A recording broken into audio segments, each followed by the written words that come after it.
elle ne comprend pas que ses frères ils soient envoyés en Europe pour étudier, en France, à Venise, sur l'île des San Lazaro, à Londres. Elle ne comprend pas ça. Et puis, elle va commencer à rencontrer des femmes qui sont des femmes inspirantes et qui vont l'aider. Et notamment, la femme du vice-consul, je ne sais pas si vous avez entendu parler de cette histoire, entre 1894 et 1896, il y avait un diplomate qui s'appelait Gustave Mérier, qui était consul de France à Diyarbakir. Et cet homme a sauvé énormément d'Arméniens. Il a sauvé beaucoup d'Arméniens. Et Rose, elle va se lier d'amitié avec... bonsoir.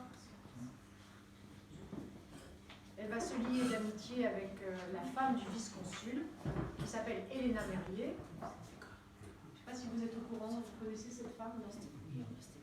Et cette femme, elle va sauver de la mort 300 Arméniens. Parce que lorsque Diyarbakir va être encerclé, lorsque le consulat va être encerclé par les Kurdes et les Turcs, elle va décider de sauver les Arméniens, de les accompagner de Diyarbakir jusqu'à Alexandrette pour qu'ils puissent prendre un bateau pour la France.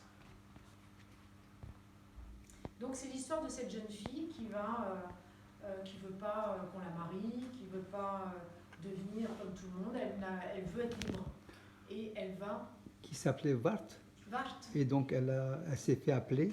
Elle s'est fait appeler Rose, parce qu'en fait elle est amoureuse de la langue française et elle est amoureuse de la culture française et elle trouve que Rose, ça c'est plus joli dans la langue française que Vart. Donc elle se fait appeler Rose. Et elle va partir pour Constantinople. Elle va partir à Constantinople et Sarah Bernard arrive pour jouer une pièce de Victor Hugo qui s'appelle Ruy Blas. Et Sarah Bernard, elle n'a plus son souffleur. Donc elle va demander au directeur du théâtre de lui trouver un souffleur. Et le directeur du théâtre va demander à Rose, et c'est Rose qui va devenir le souffleur de Sarah Bernard. Bonsoir.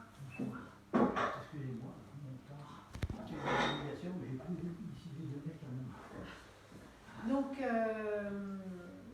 vous avez des questions, non?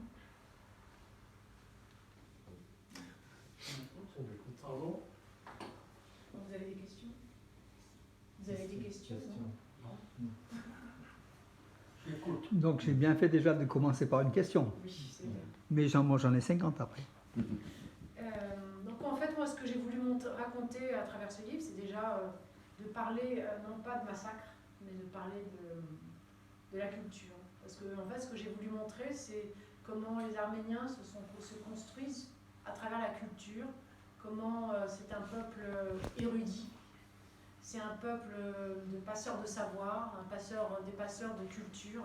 Et j'ai voulu raconter, en fait, j'ai voulu rendre hommage à tous ces Arméniens du 19e siècle qui ont été, dans le théâtre, qui ont fait beaucoup de choses. S'il n'y avait pas eu tous ces Arméniens dans l'Empire ottoman, les Turcs, ils en seraient toujours aux marionnettes aujourd'hui. Les Arméniens dans le théâtre ont apporté énormément. Déjà, le théâtre, ça a toujours été un outil pédagogique. Je ne sais pas vous, mais moi je me souviens quand j'étais petite, il fallait que je joue des pièces de théâtre en arménien.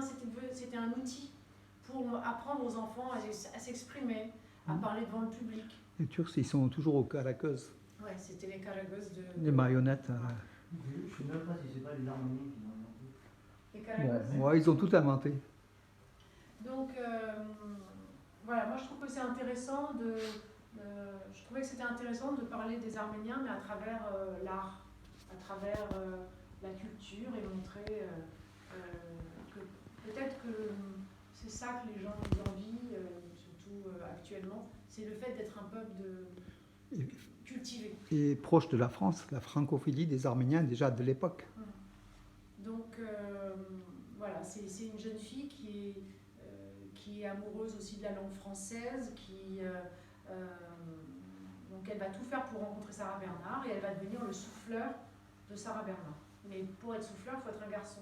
Donc elle va se maquiller en garçon, elle va s'habiller en garçon pour passer incognito devenir le souffleur de Sarah Bernard.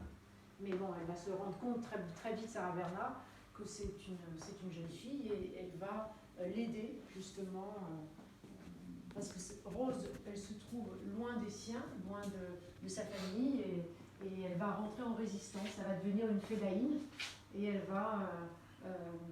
va se partager entre l'amour du théâtre et les actes de résistance, pour ensuite aller sauver les siens, retourner à Diyarbakir et sauver les siens.